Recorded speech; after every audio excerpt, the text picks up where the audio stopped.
Ang tinuod nga swerte wala sa mga prutas nga lingin-lingin, kundili kadtong dunay Kristo sa ilang kinabuhi, kadtong dunay Dios sa ilang kasing-kasing, mao kanay tinuod nga swerte. Tungod kay ang tanan nga mga butang sa kalibutan, tanan nga mga prutas sa kalibutan, iya kana sa Dios. Ang naghimo niya ng tanan ang Dios. Busa ang nagdala og swerte sa atong kinabuhi, dili sa mga prutas nga mga lingin-lingin, kung dili kadtong dunay Kristo sa iyang kinabuhi. Kadtong nagkinabuhi nga dunay Kristo, mao kana ang tinuod nga swerte. Wala ginay problema igsuon kung maghanda kita.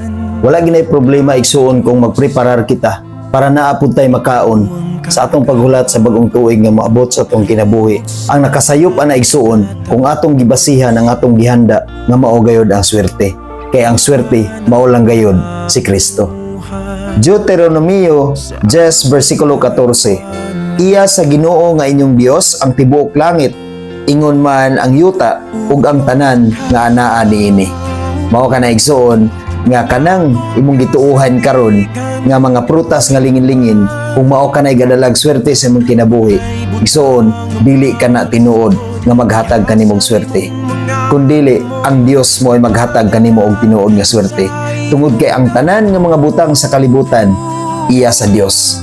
Ang langit ug ang yuta iya sa Dios, walay iya sa tao. Busa ang swerte sa tao wala nakabase sa mga butang sa kalibutan, wala nagbase sa mga prutas sa kalibutan, kundili nagbase diha ni Kristo nga tag-iya sa tanang butang niini nga kalibutan. Busa igsuon kung duna kay Kristo sa imong kinabuhi, mahimo kang swerte sa tibuok tuig sa imong kinabuhi. Amen. God bless sa tanan.